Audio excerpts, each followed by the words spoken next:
for a little bit of a treat today, but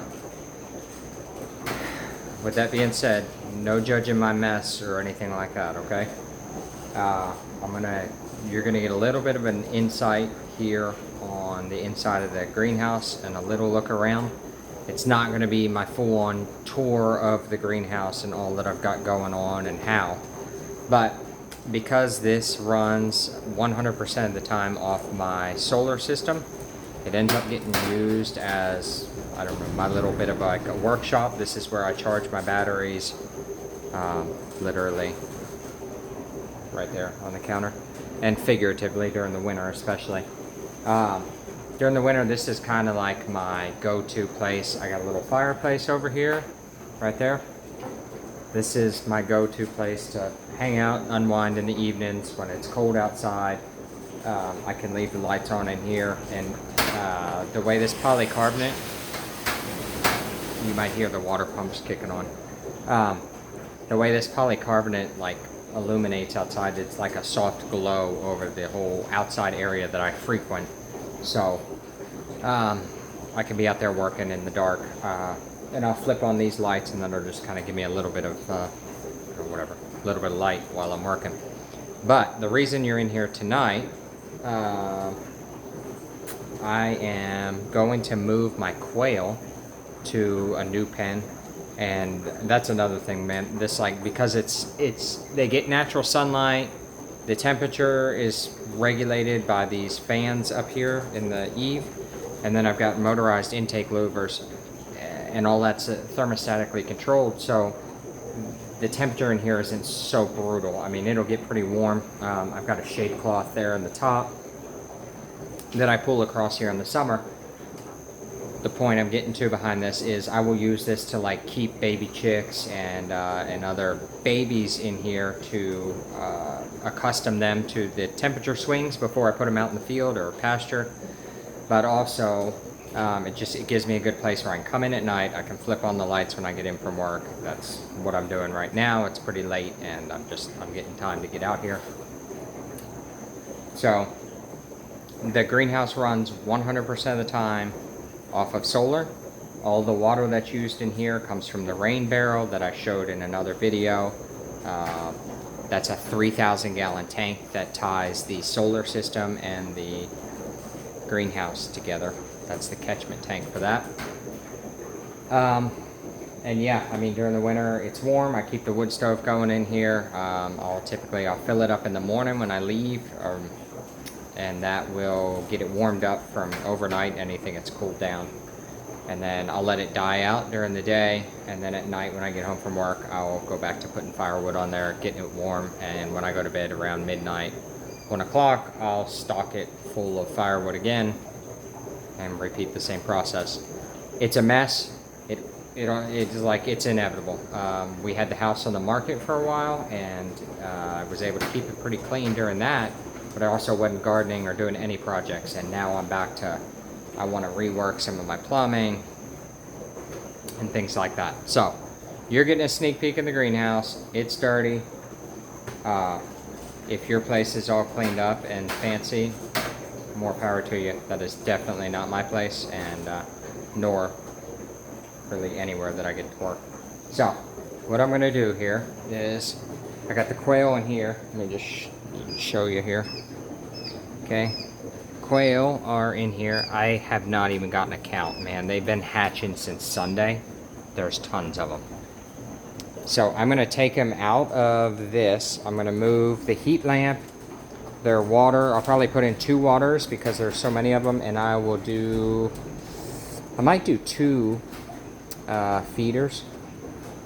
And I failed to get any sawdust, so I do not have sawdust to put in there right now. But what I'm going to do is I'm going to put them in this oval. It's a 110 gallon tank. I get these from Atwoods, which is the equivalent of Tractor Supply for the rest of the country.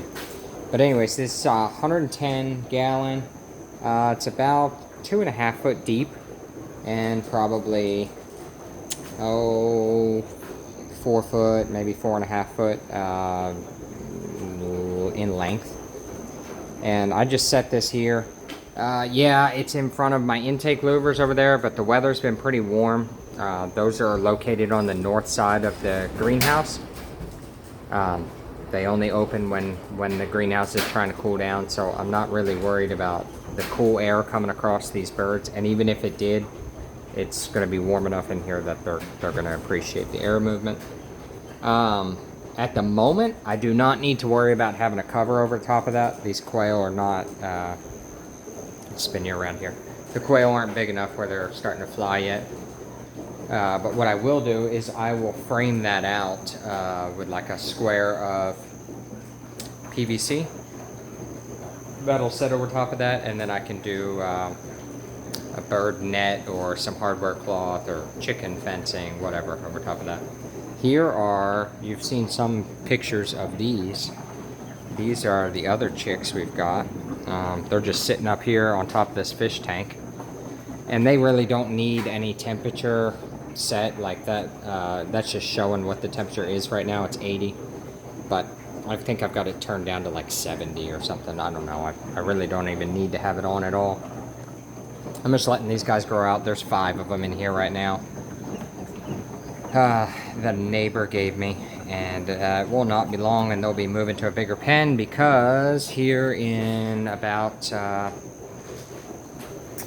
I'll have to do the math. I think in about 3 weeks I've got something like 96, I don't know, it's more than that. I'll have to count them again. I've got a boatload of chicken eggs in there. I think it ended up being like 18 packs, something like that. I'll have to do the math. Anyways, boatload of chickens. They'll be hatching. I'll be doing all this all over again. I'm kind of excited about the quail. I've not done this before, so that'll be kind of interesting.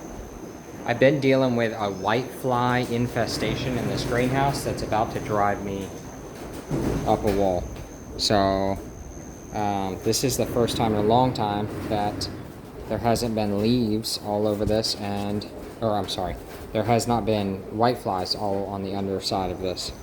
But if you go down here, I've got the whiteflies are all on the bottom of these cabbage. So I am still battling them. This is way less than it has been. I started with some yellow sticky traps, and now I've got some beneficial, let's see here, some beneficial insects from Arbico.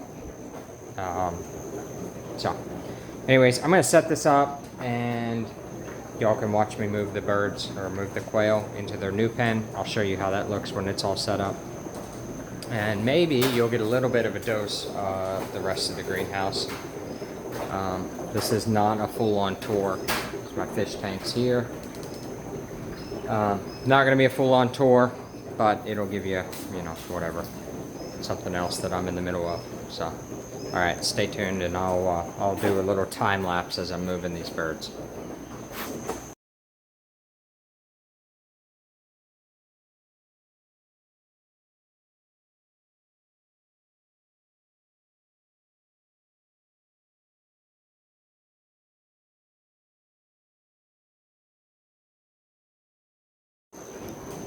All right, seems like by my last count, if I did a good job counting, there were 78 is what I transferred into here.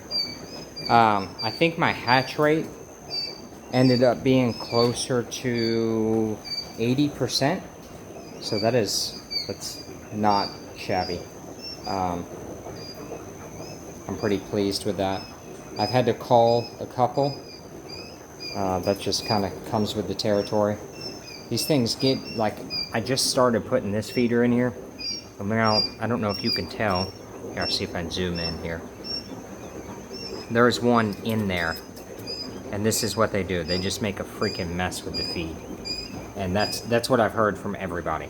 So, they make special feeders for these quail to where they are not getting in there and whatever they're doing. I guess they're trying to dust with it.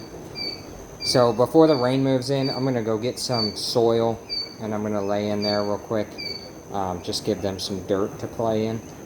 because I didn't have any sawdust, and I think I'm just going to put it in a pile over here on the side, and I'm certain that they're going to scatter it, and then that'll just become some fertilizer that I use in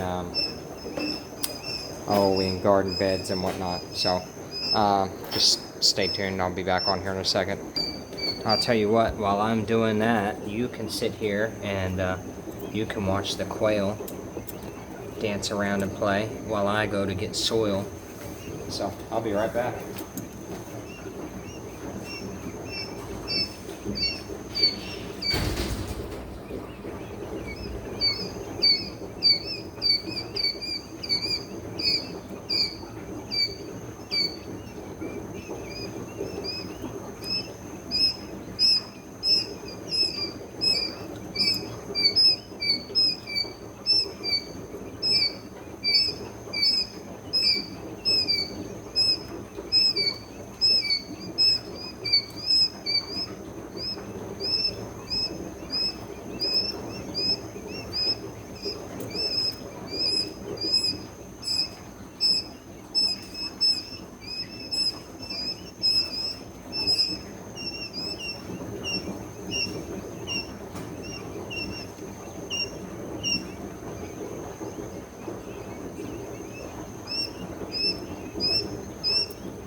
Alright, that took me a minute because the first scoop that I grabbed was in the dark, and it was nothing but fire ants, or so it seemed. And these little guys do not need that right now.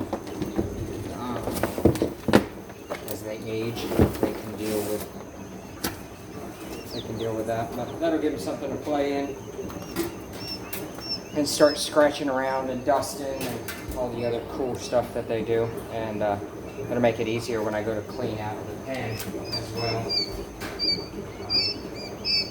I'll be able to just reach in here with a little flat shovel, and I can scoop out some of this dirt and then put in some fresh or whatever. But all right, well, you know, projects on the homestead, it seems like it's never ending. And there's always something to do. I've been a little tied up with some other projects I've had going on here lately, and have not made much in the way of videos. But this has been my project when I get home in the evening, is taking care of these guys and getting them moved around, and actually twice a day now. So, all right, guys, this is the Mountain Wizard. Thank you very much for tuning in, and hope to see some of y'all in future videos. And thank you for everybody that leaves all the comments and shares these videos. Like, man, the last 2 or 3 videos I did, they blew up. I don't know. I don't even know what to say. I'm super thankful, really. But if you find this interesting, then please hit subscribe and leave a comment down below. I will get around to doing a greenhouse tour and showing you all everything that's in here, and the things I keep growing year-round, like the ginger and the turmeric. And